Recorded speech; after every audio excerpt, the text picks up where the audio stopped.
Hello, hello. Welcome to the She Exudes Now virtual talks. And I am your host, Alicia Renee. I am the founder of The Confident Lily. I am an inspirational author. I am a blogger.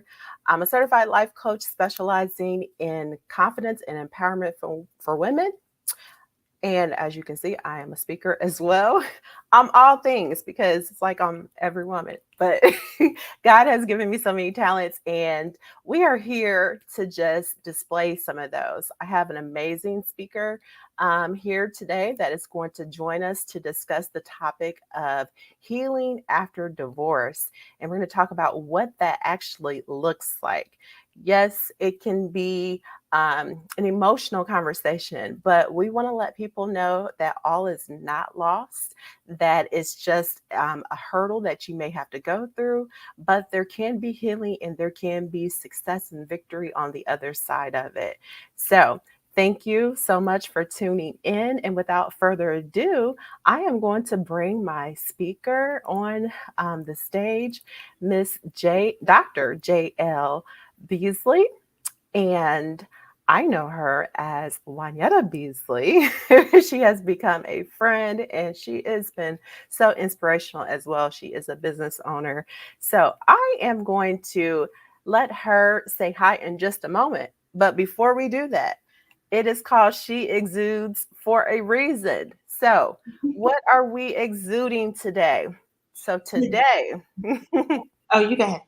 yeah. Well, you know what? I'm going to let my guest go first. What are you exuding today? Today, look, I'm all ready to jump in. Let's do this. Today, I am exuding resilience. Mm, that's good. That's good. That I almost wanted to steal that one, but I won't. Today, I am exuding patience and some excitement as well. I am getting ready to come up on a birthday, so I'm excited to celebrate that and I'm thankful. But patience because, it takes several steps to get sometimes to the mode of celebration. And so I've had to do several things today, and things have not always been happening timely like I would like for them to. But thank God for patience. So, all right. Thank you for sharing that resilience today. Absolutely. All right, Dr. J.L. Beasley, can you tell us about yourself and your business, and then just kind of anything else that you would like to highlight today? Sure. I am Dr. J.L. Beasley. I am the owner and founder of Her Sisu, and we provide content rich experiences and workshops for women, specifically women who are survivors of intimate partner violence, to empower them towards economic independence. I am an author and I am a speaker, and most importantly, I am a woman of all many different interests and things. I enjoy reading, traveling, and my most challenging role that keeps me on my toes is I am a mother to a preteen son. I have only a month and a half left to say preteen before I say teen. Yes. So he'll be having a mouth soon. And I feel like I've learned a lot. Yes, yes. I am there. I know it's like I have a 14-year-old as well. So you often don't want to say teen. You just want them to be your little baby forever. But all right. Well, thank you so much for sharing that. So tell us a little bit about your experience with divorce. Do you have any experience in it? Oh my goodness. I have just a little bit of experience with divorce. I am a divorcee, soon to be a divorcee again. I know, clutch your pearls. I Mhm, clutch mine when I say it again. mhm. And I am, when I talk about my marriage experience, my separation experience, and my divorce experience, I am huge on accountability in what I participated in and what I allowed. Mhm, mhm. All right. And I have been no stranger to it either. I am a divorcee, and Yes, I've definitely gone through it, and I understand what you mean about taking accountability for things that you have done and taking accountability of trying to make a better life instead of just blaming it on the other person. Mhm. That's something that is very much important. So I would say that we both are very well versed when it comes to this. And from my perspective, have had quite a bit of healing that has taken place. I really made sure that I did take that time. Fortunately, um, mine took place right before COVID. So, I had a lot of time in isolation to reflect and think. But you know what? Healing is an ongoing journey. It is not Mhm. just, oh, just in 6 months, things are going to be different and you're going to be better. You're going to be back out there again. No, ma'am. No, sir. It Mhm. is not that easy. In fact, they liken it to experiencing um, um, um, death and going through that experience with having to grieve. And so there may be moments where you feel like you're better, you've got your spirits up, you're moving right along. And then you can be in the grocery store and something will trigger you because you see a family, getting groceries together, whatever it may be, and then you're in this depressed state again. And it's like, well, how did I get here? I thought I was doing so much better.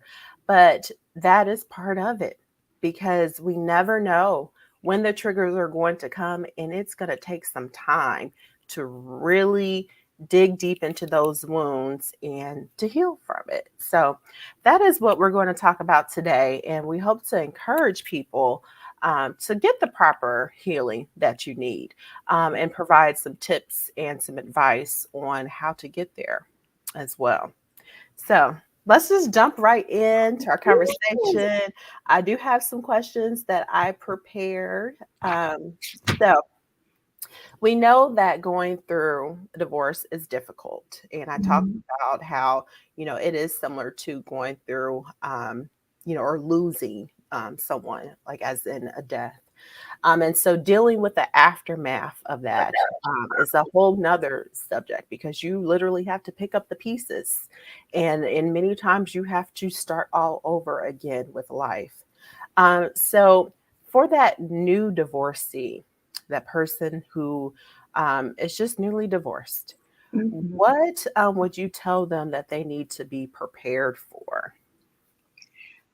A new divorcee will need to prepare for a period of self discovery, which self discovery is an ongoing process. We should continue to want to evolve as people in general, right? Hmm. I'll speak specifically to women. For women, we tend to, although there's starting to be a shift with that, and I'm so happy and excited for women in general, but for the longest, we tend to focus on other things, other people, uh, tasks that need to be completed, goals that we want to accomplish, and we become lost in that.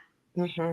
And then you'll hear women say, once they experience a loss of a relationship or a failed experience, they'll say, I am focusing on me. This is my me season. It's all about me. I'm going to do me. Hmm. And where we have it backwards is we should always focus on ourselves. And if Hmm. we always put ourselves first, which we've been conditioned to think that that's selfish, and it's not. It's selfish to not think of yourself first, because if you do not think of yourself first, then you land in these situations because you put other people, other things, other goals before you and your needs. Hmm. We want to occur in the environment from a filled cup. So if I'm pouring out from a filled cup. I've met my needs, whatever those needs are, and then I'm giving you the residual, what's left over. I'm not filling or giving to you from an empty cup. Hmm. That's what's really important is that that person will need to go into this road of self-discovery. Hmm. Now, I say all that to say, now this person might have always thought of themselves and still landed in a situation where a marriage did not work out. And Mhm. that's okay. However, they're going to still need to take some time. And you mentioned that earlier. The important key word is time, not rushing into the next relationship, the next Mhm. situationship, but you take that time to actually focus on what happened, how it happened, what were contributing factors, how did you contribute to it, Mhm. so that you can at least make a different decision, an informed decision, Mhm. or journey next time. Mhm. Yes. Very, very good. And there is a point of clarification that I would like to make because we talk about balance a lot, whether you're married or whether you're not. And so, as women, we have so many things that we're juggling. And if we're a parent, there is, some responsibility there. We can often feel torn between responsibilities and priorities. And so when we think about the Christian faith in particular, there is a hierarchy in the home. So, there's God first, and then, Mhm. as the Bible says, our the husband should be next. The wife is considered the neck, the holding the husband up, and then there are the children below as well. And so, when you say, keep yourself first, we understand the hierarchy of how the family should be ran in that structure, but it is important that we don't put too much weight on serving everyone else, but never serving ourselves. And Correct. so that's where self care comes in. We need to make sure that, we have not lost the sense of the things that we enjoy. And so, whether that is you like to read books, and so you want to be a part of a book club, or you like to travel, you need to have your own identity outside of the marriage and the family structure. And so, oftentimes, people get too consumed in the family structure or in being a wife. And when all of that has crumbled, they're left like, what do I have left? Who am I? Who am And I? unfortunately, I mean, I have met people that have told me that. And I said, well, what do you mean? Who are you? You are a child of God, first of all. You are a queen. You're beautiful. You have talents. There are things that you can most certainly do, even if you haven't worked outside of the home. I'm sure there are hobbies and talents that you can explore and feel like you're contributing to society. You're contributing, you're doing something that is fulfilling. But when we focus so much on serving other people and never refill Mhm. our own cup, that is exactly what's going to happen if you come up on an unfortunate situation where you're going through a divorce. Absolutely. You hit the nail on the head because when two people meet, they are two whole people. Well, they should be Hmm. whole Yes. people Yeah, they meeting. should be. Yeah. There. It might not necessarily be true, but yes. But two whole people meeting, they have things they're involved with, engaged with, their interests, their hobbies, their work, whether they are business owners or they work at a business. And so all of those things should continue to occur when you're with that person, right? It might Mhm. shift and look different, but it should still occur because those are some of the key components that attracted person A to person Mhm. B. Yes. And a lot of times, one of them, someone becomes Pac-Man or they allow themselves to become, Mhm. person eaten by Pac-Man. And I've heard women say, I don't understand. My partner says I'm no longer the same, or Mm. I'm different, or they ask me, do I have any friends? I feel like they're trying to kick me out of the house, or get rid of me, or they're up to no good. Uh-huh. Maybe it is an affair, and they don't understand, and they'll respond, my partner said, well, she made him laugh or she Mhm. was fun. And Mhm. again, as you said, because the women are the neck, they get so consumed in being that neck that they forget to be present. They forget to be Mhm. grateful. They forget to just appreciate the little things and to learn Mhm. to laugh and have Mhm. fun. And it becomes this, oh, well, I got to get lunch bags packed and laundry done. And I want to make sure, food is on the table when he walks through the door. Mhm. And then when he comes and he wants to have conversation or quiet time with the partner, then that person is like, well, I'm tired. Yeah. I Yeah. want like but you got to be maintain some of those same things, like Mhm. hey, look, I picked up a new book. You remember I like to read, and I've picked up this Mhm. new book that I'm reading. Let me tell you about it. So just Mhm. continuing to again fill your cup as you are being following that order. Mhm. Definitely. And you made a great point. Whatever attracted your spouse to you, you should probably still, want to maintain that or keep that up because Mhm. they were attracted to you for a reason. So don't let go of that. Now, I know as individuals, we do change, we grow, our likes and dislikes may change over the years. And it And should. so, we do have to take that into consideration as well. But good. So, yes, that is something definitely to be prepared for. What type of emotions can someone expect as they're going through a divorce or even after the divorce? How long is this Right. session? Maybe just name maybe just 5 or 10. I'll just can you just a There is few. a range of emotions, right? Earlier you had talked about the loss of a relationship, a loss of a marriage, being equated to death, and it is a death. There's a death of that relationship, Mhm, right? And there are, Kubler Ross talks about the 5 stages of grief, and mhm, I don't have all of them together, but acceptance, mhm, denial, bargaining, etc. Within those stages, a person is going to experience a range of emotions. mhm, There's going to be sadness, there's going to be shock, there's going to be disappointment. There might be a sense of relief depending on the dynamics of what was occurring. I know I immediately felt some shock and then some relief for a mhm, period. Then there's feelings of depression. mhm. There's feelings and emotions of not knowing what to expect, uncertainty. Yes. Mhm, So there's a number of experiences that a person, or feelings and emotions that a person will have. And as you mentioned, it is not a start and end point to those emotions. It mhm, is very much so linear. You can go left, you can go right at any point over a period of time. And that period of mhm. time can also be in the same 15 minutes, Yes, it can. depending on what the trigger Mhm, is.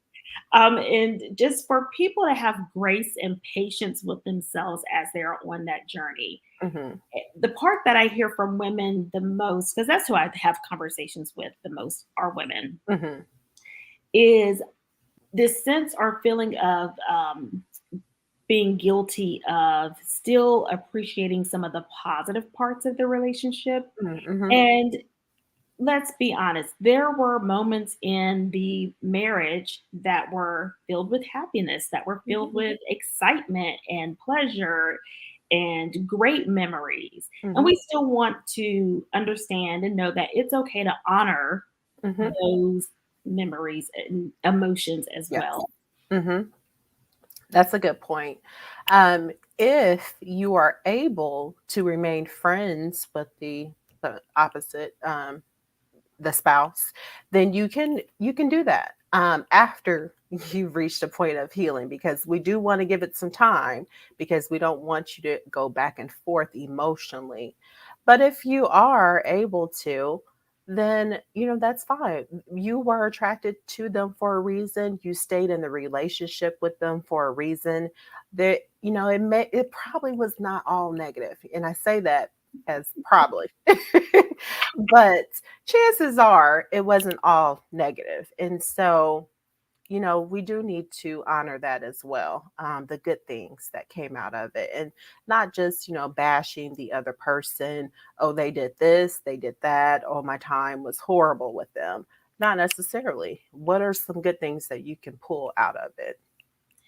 The one component I remember with I was, Lord have mercy. I feel like who was that? Elizabeth Taylor that had like 1,000 ex-husbands. I, Yes. I'm not aiming to be Elizabeth Taylor. That's a No, whole nother show of what it my is. thoughts and views Yes. are of marriage moving forward. Mhm. However, I'm like husband number one, husband number one.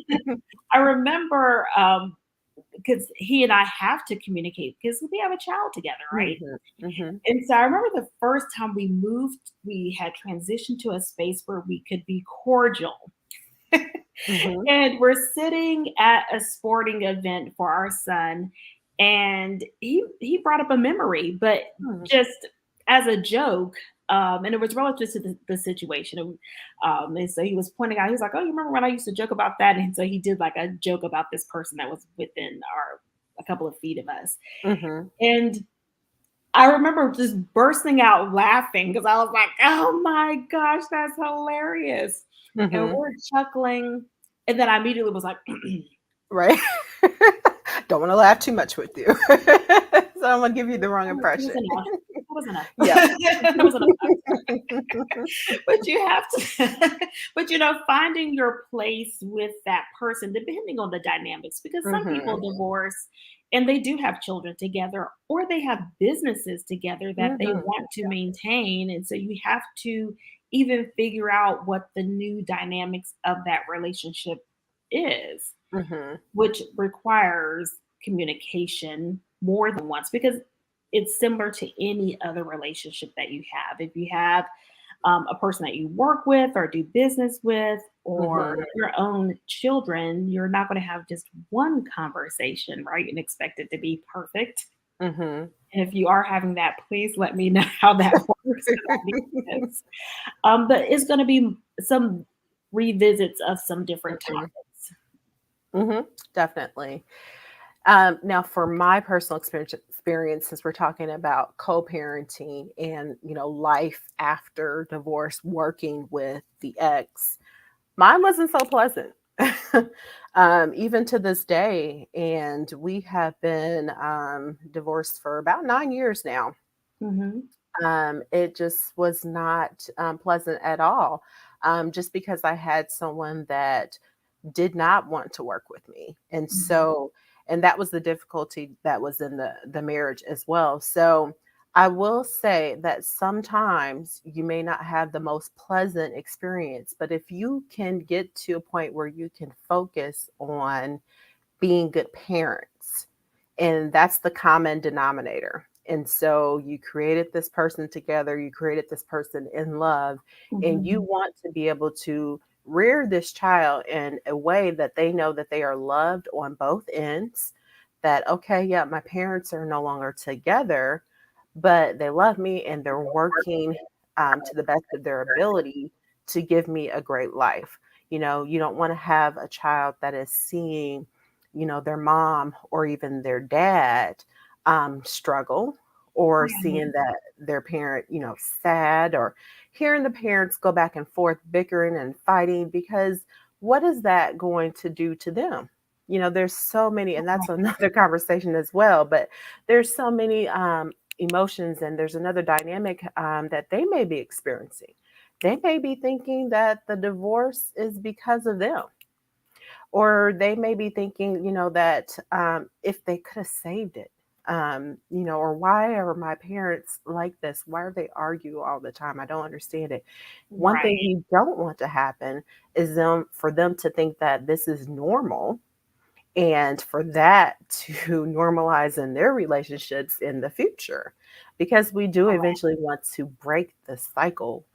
We want to break any generational curses. So if you can come to some agreements and work peacefully together, that is key. But if you can't, always remember that you do have someone, you have a child that is looking and taking in all that's going on. You don't want to bash the other parent. You want to respect them. Absolutely. For me, I now with that being said, because we're around the same time frame. We've been divorced for about a good 9 years, right? Mhm, Now, mhm. I make it sound easy today.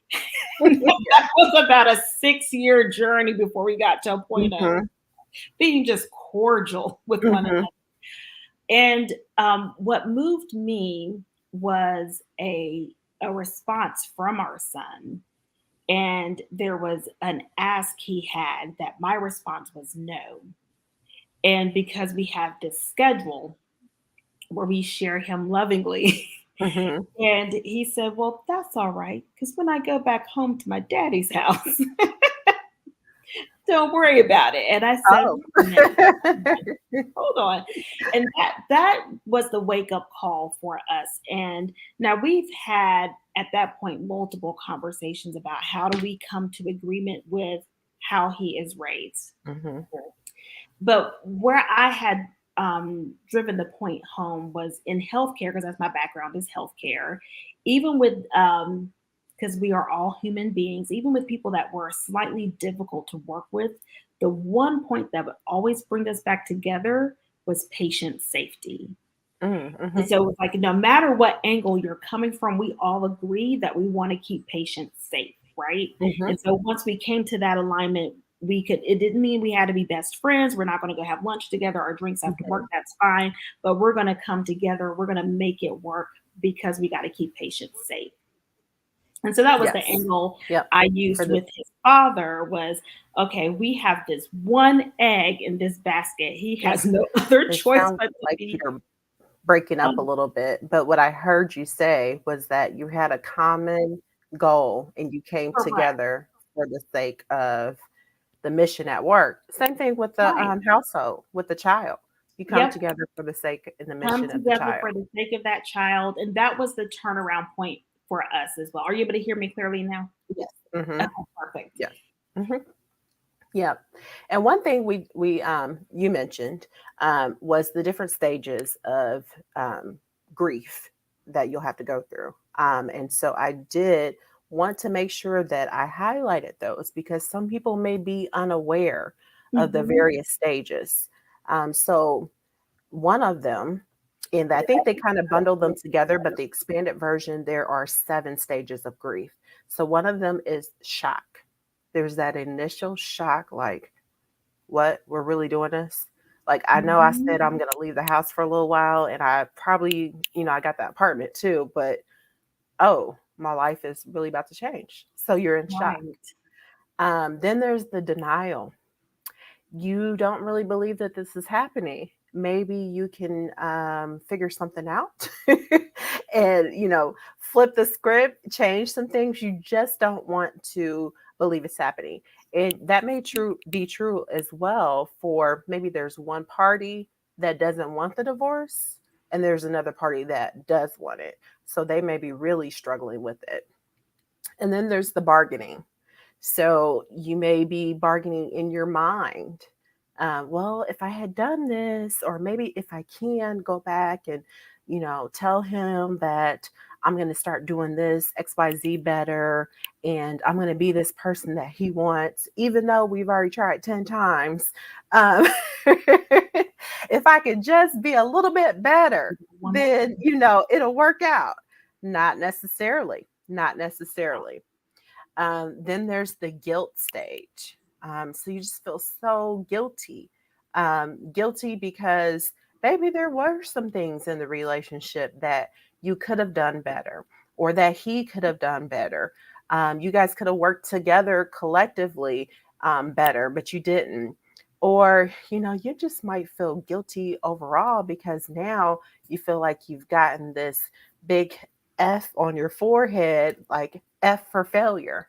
And let me Hmm. tell you, the guilty stage and feeling like a failure is not going to stop after the divorce is over or once you've gotten your healing.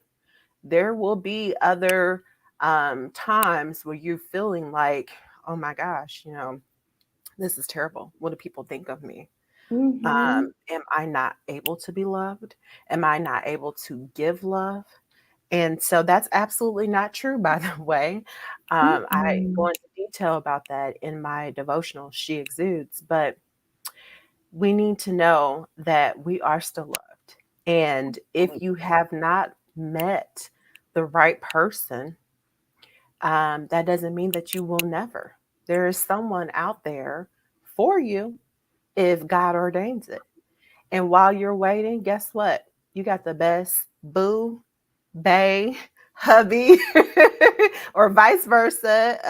If you're a man, and it's God. He will be there to embrace you and keep you during that time where you're feeling lonely, where you're feeling sad, where you're feeling just emotional and depressed because you just feel like it's all because of you. You have failed.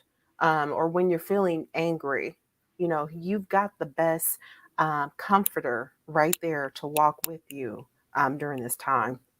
So that's the guilt. Then there's feelings of anger. How dare you? Especially if you weren't the person that initiated it. How dare you do this? Or you just upset my lifestyle. How could you? Or maybe they may have cheated in the relationship. So you have some other feelings, especially if they've moved on and you feel like, their life is grand while you're Mhm. having to start all over again. And then there's the depression, and the final stage is acceptance. So in the end, you have got to get to the point where you have accepted what has happened. You have given it enough chances. You've tried to work it out. You've consulted with God, your pastor, or the therapist, counselors, whomever. And you finally get to the point where you said, this is not working. This is not beneficial for me. This is toxic for my spirit. I'm not necessarily the same person that I used to be. There may be some abuse going on in the relationship. And, it just may be you guys have grown apart. Nothing huge, nothing traumatic. You just have grown apart. And unfortunately, you want to separate. So, one key thing I want to let people know is that just because you have to go through this difficult season in life does not mean you're a failure, does not mean that you're not lovable, does not mean that you cannot be a good wife in the future. It doesn't make you any less than the people that are married. It doesn't make you less of a Christian because you have made this Correct. decision. Because I had been told that, you know, God doesn't like divorce. I was like, well, He has given us, some an opportunity where if such things happen that where we could, but that doesn't mean I have to stay in something that is abusive to me just Right. because you guys say that I should just stay in it. Correct. There's more that I could say about that. You are important, is what I'm trying to say. God loves Right. you. You You are a are a vessel full child of of, power. yes, yes, you are important. And that's the thing that we have to learn is that even though we're going through this and our self esteem may be rocked, we may feel so low. We may not even recognize the person that we see in the mirror. We may not feel that we're being a good employee at work or a good friend, a good mother. Um, it's going to take some self reflection and some effort and resilience, as you talked about earlier, to go through it and build ourselves back up to the person that we used to know, but even, more so. So it is not the end of the world. It is not the end of It life. absolutely is not the end of the world. And I just want to touch back on those 7 stages you've talked about. Mhm. Um, and you end it with acceptance. And I just really want to hone in for the listeners that, again, it is not that's solely the end. You can still travel up and down in a circle, however you want to view those stages. And let me preface my next couple of sentences with I by no means am a psychologist or a neuropsychologist. However, I have done some research on the healing journey and understand that hormones play a part in that. And so when we are having good experiences, dopamine is released in our body. That's our reward based hormone. And so you have this experience, you meet person, whoever, they make you smile, that feels good, release dopamine. They do XYZ, you release some dopamine, that feels good. And then when you have these experiences with this person, for me in my second marriage, I was a survivor. I'm still a survivor of intimate partner violence. For me, it was that back and forth of having that dopamine release of, oh my goodness, this person has brought me flowers. Oh my goodness, this person said I'm going to massage your feet. Oh my goodness, this person says they want to take me out on a date, and so that feels good. So you want to do more of that. You want to get back to that. But when you have those periods of where there's chaos, arguments, abuse, or any type of disruption, it causes the release of what they call corticotropin releasing hormone. And that is your body's response to stress, anxiety, depression. And you're going to do everything that you want to do to get back to that dopamine release. So it's similar to the addict behavior, right? There's so much literature on there that talks about that. But when you talked about that bargaining stage, that plays key in the bargaining stage, because what your body is doing, what your actions are doing, is trying to get back to that dopamine release. So that's where you go. And ladies, you might know that's where you pick up your phone and like, let me just text him real quick. Right. Or let me call him real quick, just so I can hear the voice. Or maybe if you don't have any contact with that person, maybe it's let me look at their social media page, or Just gonna say that. call, call that family member that's a mutual family member or friend, just so I can hear indirectly how this person is doing. And that's some people may have heard it, that no contact. Where you want to do that hard and fast wean if you can. There's some situations again where people have businesses and children together, they're not able to, but you want to completely move past that person and allow your body to heal, which also goes back again. All of this is relative, guys.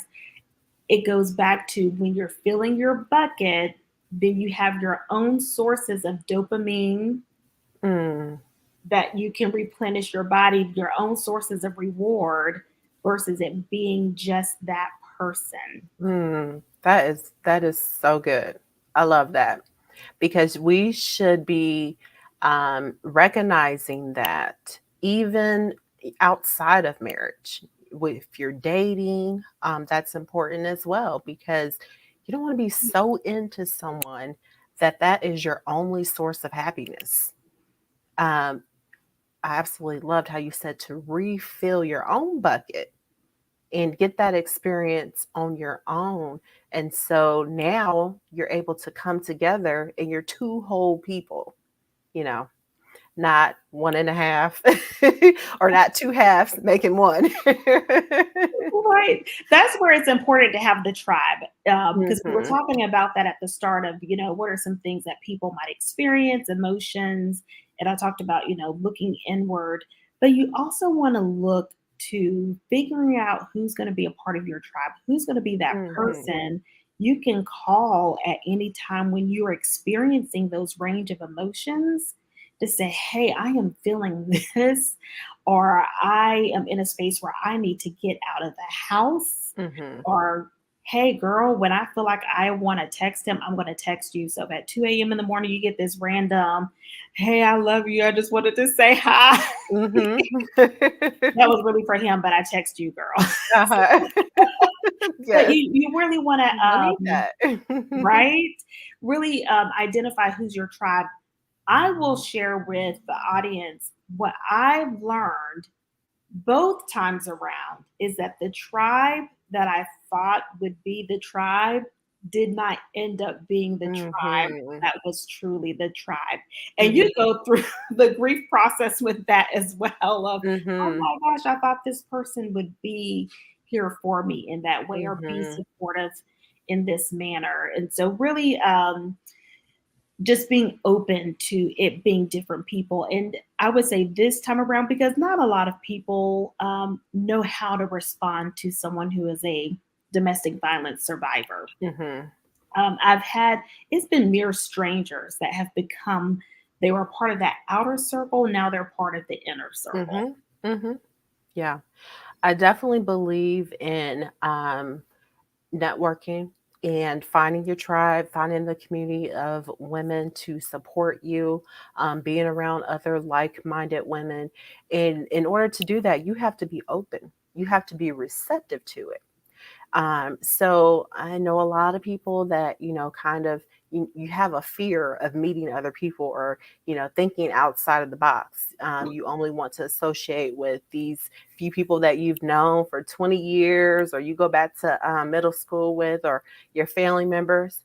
And that's good. They may be your strength when you need them. But there is something in getting with new people that can expose you to different experiences that can give you another perspective and that maybe have gone through something similar and you can just kind of latch on to them and go to new places, expand your horizons, really bring you out and open your eyes to new things. And really, I believe that that is what is key as you're starting to identify who you are as a person, as an individual, and when you're trying to find your purpose in life. Because sometimes, like we mentioned before, we're so narrow focused on, this marriage or this person, this family, and we forget who we are. And maybe we've changed over the years and we don't really even know what we enjoy anymore. And Right. so it is great to get out and do new things, open up your eyes to new opportunities. You'll be so surprised what you'll find out there. And I know that was the case for me in particular. I didn't have to worry about, looking for a man per se, dating. I took over a year and a half off from, just even thinking about dating because I was like, first of all, I'm healing and I'm still kind of having some thoughts and some attachment to the other person. So I need to get that out of my system first. And then my heart was hurt. I had to close those wounds. How am I going to be getting emotionally attached to someone else when I still have wounds in my heart from this other person. So that was one Right. thing. But then, two, I realized the strength that I had, the inner strength that I had, and the things that I could do on my own that I had not done before, and the boldness and the confidence that was in me. And then there were new opportunities, new experiences. And I'm like, oh, wow, I didn't even know I could do that. I didn't even know I was that powerful. So let me go ahead and hold on to this moment because I'm shining right now. And Right. I don't want to dampen that. And until I feel like I am truly ready to give to someone else, share my love, my spirit, and all the things that I have to offer with someone else. And when you get to that point, it's a beautiful thing, but you have to heal first. It's very important to heal. And that's one of the components. It breaks my heart when I have conversations with women and they'll say, me and this person have separated or divorced or ended this long term relationship, but they're back out there right Mm, away. And mhm, I'm mhm, trying to impress upon them the importance is taking that time to heal. The person that is for you and you are for them will be right where you both need to be. There is no rush. Just enjoy the journey, take your time, experience gratitude and being present every day. mhm, I'll mhm, share an example. After my first divorce, I was so focused on proving to the world that I could maintain a marriage that that was my journey. I just mhm, went straight in. I did take a year off to just process, I thought process, heal, mhm, but more so I was coming up with my plan. That's what Yeah. that year Yeah. was. It really was not, let me really figure out what I want in life and who I want to be with. That was more of, I want to prove I can maintain a marriage. I want to prove that I Mhm. got it all. And so I remember praying to God for a house. And so he blessed me with a home. So I get this home. I'm still not satisfied. I'm like, okay, I have this home, but I really want a husband. That's Mhm. what I want. Now, if you would have asked me to list all the reasons why I wanted a husband, it would have been filled with all of what other people wanted to see in Yes. me and not what Mhm. I wanted, what I was Mhm. looking for. And so I did not have any appreciation, true appreciation for the home. Even it spread into how I decorated the home because I came into the home with, I don't want it to be too decorated. And then whoever God brings in my life will be like, well, I can't ask her to move because it's too Mhm. decorated. And then I didn't want it to be too under decorated. Like I was settled. So I had all craziness, I know. So when my second relationship ended, and I just remember one day sitting in the home realizing, oh my gosh, I've not truly appreciated this Mhm. home for me. What does Mhm. Juanetta want in the home? How do I want to decorate this space? What do Mhm. I really want on this wall? And so I almost feel like a new homeowner again. Oh, okay. Well, good. For me and not for whoever Mhm. else, right? Mhm. Definitely. Well, that's a great experience because now you can appreciate it. You can decorate it as however you want to. But that was something that you had even before the marriage. It sounded Mhm. like, and because you kind of were wrapped in the wrong reasons of having it, you didn't get to appreciate it. Mm-mm. So for me, one of the stages in well, the healing process is, partially the grieving. Um, One of the moments for me where I realized that I had the wrong perspective of marriage was when I felt myself going through this intense sadness and grief over losing things. So, not just I lost this marriage, I lost this companionship and the hope for the future that I had, but I lost this house that I Mhm. loved. I lost the ability to just go on trips and, do all these things because we had dual income in the house. And a little a part of me was emotional because I lost the impression that other people had of me. Like, okay, she has this, this, and this going for her, and she's married, she's happy. I lost that too because it's like, well, am I going to get that again? What do they think of me now? But the things, losing the things, you would think, why would that, be something that you were grieving over? But it is something that you need to think about, because Mhm. depending on how the divorce went, you could have, went from living in this huge mansion to now living in this apartment. So there's an Mhm. adjustment that comes along with it. Absolutely. hmm So, there are varied amount of emotions, and you know what? We could talk about all of this stuff all night long. It's been a Absolutely. great conversation. It We've kind sure of gone off the path a little bit, and we've talked about a lot of things that you would need to be prepared for. A lot of the emotions that you may go through. Um, what to look for.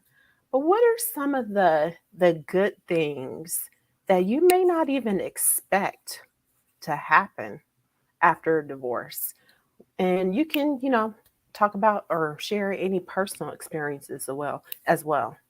What are some of the good things that have come out of it? Oh my gosh. Taking care of yourself brings out so many blessings.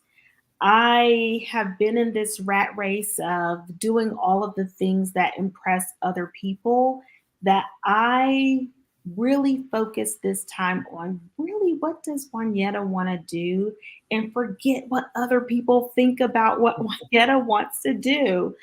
And now, the things I'm going to list out to the audience, I understand everyone processes and pursues their healing journey differently. I'm just sharing my experience. Mhm. So I did take some time off work. I called it is it a maternity leave or peace eternity without the baby is what I called it. But it really allowed me to intensely focus on my healing journey. I had not seen myself as a creative person. And just the level, when you fill your bucket, the level of creativity that God has shown me that I actually have inside Mhm. is mind blowing. Mhm. So I have been able to start a business. I hosted an empowerment networking tea. I have created a journal based on my experiences. I am finishing up a book on my experience with intimate partner violence. But all of these components happen and are happening because I really focused Mhm. on the healing journey. Mhm. A key critical piece that I would highlight at any moment in time in your life is counseling, counseling, Mhm. counseling, and counseling. Mhm. Yes. Um, I cannot stress that enough. I did join a support group because domestic violence was not anything I had in my calendar. So Mhm. I went through a period of shock, denial, Mhm. and then I had to accept that.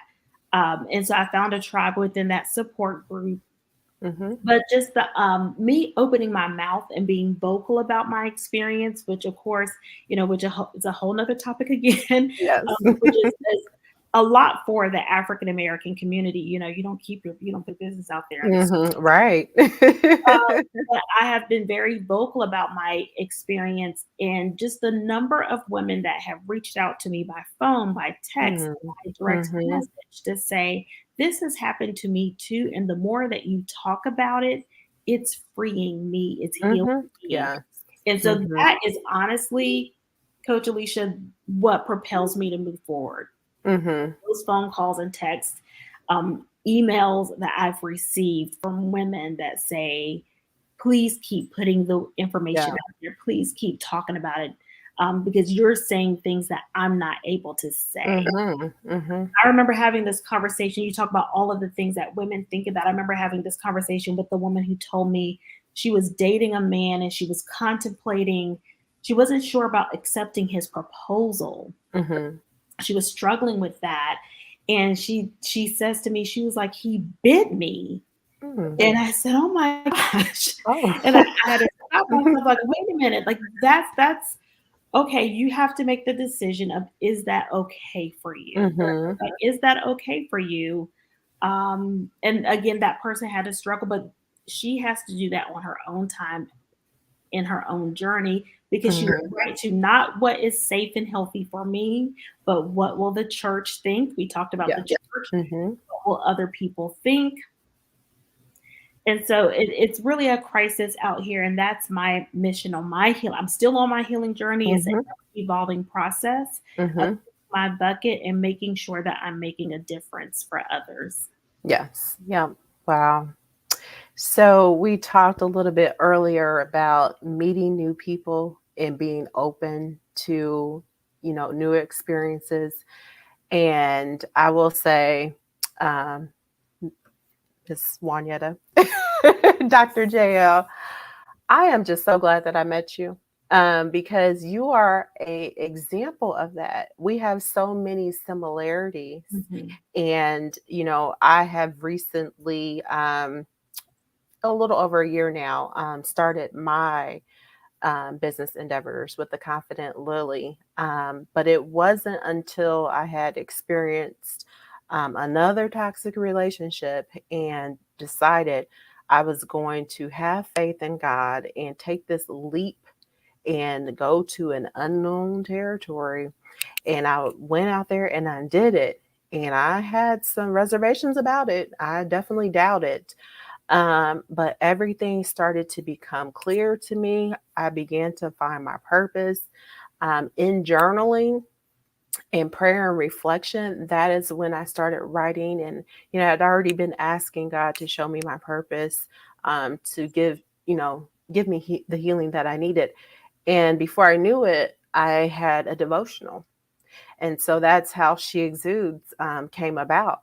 But this whole mission of empowering women and influencing confidence and encouraging faith and prosperity, and you can get up and not be stuck, it came because I had gone through the experiences that I had gone through. And so I do want to make that very clear that, sometimes we will have to go through these struggles and we will ask God, why is this happening? But it is a part of the plan. Right. But on the other side of the plan, like the business, the ministry has definitely just birthed, and it has been taking off. And I've been meeting women and Amen. sharing my testimony. I have been helping them. I am a coach, and so I have clients, and the stories that I hear from my clients, uh, I'm just like, whoa, God, you gave them Mhm. to me to help Mhm. to help them. Okay, I'm gonna need your help in order to be able to help them. Absolutely. But He is doing it, and it is just Mhm. awesome. It's awesome. It's awesome. That's all I can just say is thank you, Lord. Yes. Um, and so, would I have ever thought that this is what would happen in a few years later? No, Mm-mm. because like you, I wanted the marriage. I wanted to do everything it took to stay in it. But Mhm. finally, I realized this is not serving me or my child, and I have to make a No. change. I had to make a change. And if I had stayed there would be no confident Lily. I would not be pouring into individuals and helping women. And I know this is just the beginning. I've met you, Yes. and, Yes. networking with you and meeting new people. It's just awesome. But that is not a mindset that I had before a few years Mm-mm. ago. I'm right there with you. Yeah. So there is a healing process, but don't be afraid to go through it. Definitely embrace it, everything that comes with it, ladies and gentlemen who might be Hmm. listening. Hmm. Just embrace the journey. As Coach Alicia has just mentioned, there's a meme that's going around. I've seen it a couple of places that says the no new friends mantra will leave you, not growing, not Hmm. experiencing new things, not discovering new things about yourself or challenging yourself. And that part I am so grateful for. As you mentioned, grateful that I've met Hmm. you. Um, Hmm. Not taking anything away from what you've experienced, but I'm glad that you're here in the same Yes. state and that cross our paths so that we can continue to do the work and walk in His purpose, right?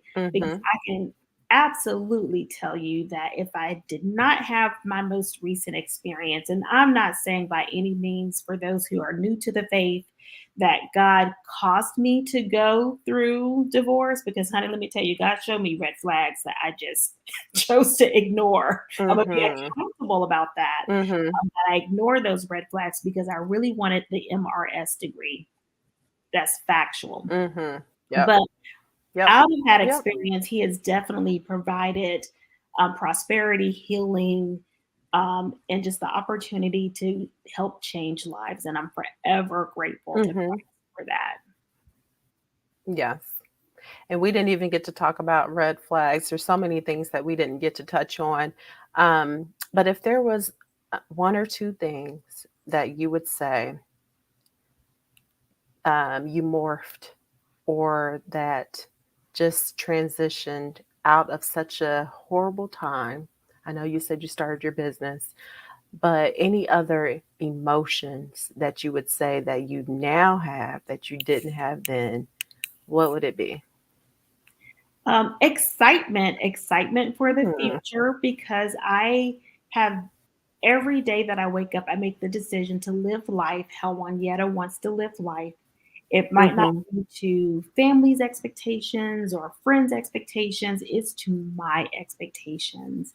And so Mm-hmm. I'm excited about that. I'm excited about each and every day. Acceptance of my journey, acceptance of what I've allowed in my past to bring me to where I am and who I am today. I'm Mhm. so grateful. It Mhm. may sound foreign and weird to people, and that's okay. But I am Mhm. so grateful. Those experiences have brought me where I am today, and just accepting of those experiences. Not saying that I don't get sad sometimes Mhm. and that I don't start feeling just the inner workings of some bargaining happening, like, oh man, if I would have just done this, or if I'd have just done that, Mhm. Mhm. or maybe if I'd have just stayed at work later than normal that day, that fateful day that everything went down. Mhm. I'm accepting of all of those Yeah. components of my past, because I'm I have her Sisu. Her Sisu would not have been born Mhm. if it wasn't for that journey. Amen. For me, I'm going to say a feeling of being hopeful. And it's not to say I never felt hopeful in the past, but Mhm. this new season of hopefulness and feeling like I can do anything that God allows me to do. Amen. What I touch, if I believe it, I can receive it. And then back then it was like, oh, well, you can do some things. But, you got to worry about how he's going to feel about this and, get approval. And if you go too far, he's going to be upset. I don't have that anymore. And not to say that you can't have that if you're married. You absolutely can if you get with the right Mhm. person that is going to nurture you and push you. And so I am just so hopeful. I just live life. I don't know, what's going to happen next month because something is always transitioning. And I love it because Right. I just believe that God is going to bless and he's going to be there to carry me through, even if something Mm. bad does happen. But I'm hopeful. I'm hopeful that there will be someone special that will treat me so much better than the way that Mhm. I was treated before. And believe it or not, I have opened myself up to love again. I didn't think I was ever going to be able to do that. That's so And God has been showing me, girl, this is these are things that you needed. You needed someone to tell you how worthy you were, even though you felt mhm. like it, but you didn't 100% believe it. And then even just from my female friends, the women that I encounter, the praises Mhm. that they give me, and just the compliments. I'm like, I didn't always feel those before, so now I'm just so Mm. hopeful. Look at that. I love it. Hmm. I love it. Yeah. So, guys, we have gone over our time today, but our discussion was so good, so good. And I'm just looking at some of the comments, and it looks like our audience has enjoyed it as well. So, thank you so much for tuning in. Before we go, where can they find out about you? Said you have a journal. Is that I right? have a journal. Can you tell Yes, them where they can find it? absolutely. You are able to find me. I'm on Facebook, Hersisu, LLC, HERSISU. And I'm on Instagram as Hersisu, HER_SISU. And I do have links where you can find out how to contact me, do an inquiry. I have the link to where you can find my journal, The Journey to Love, which is my, let me get it in the camera screen. Hmm. It's a reflective workbook journal. Again, like I said, that was birthed out of my experience of reflection. And I get it, not everyone journals, but I do want to leave, if you don't mind, Coach Alicia, this tidbit because this is helpful. Ladies, if you do not have a tribe, like someone that you feel comfortable talking to, again, like I said, find a therapist. If you're not a journaler, just the concept of writing things down, I will encourage you to do it, but just writing things down. Um, you could even record because some people are not comfortable sharing things they're experiencing in relationships. Record it and then listen back to it. Hmm. And if you hear yourself describing things that you are experiencing, I want you to talk back to that person, right? And if you hear something that, if you heard it from someone else and you were like, oh man, that doesn't sound safe, or that doesn't sound like a healthy situation, that Mhm. is your cue right there to decide what are you going to do for yourself. But if you are a journaler, whether you have a journal that you bought from a store, if you have one of Coach Alicia's wonderful journals, I have many of them, or you decide to purchase the Journey of Love journal, I encourage you to go back and read through what you've journaled, because the answer is always is inside of you, but is also going to be reflected in your writing. Mhm.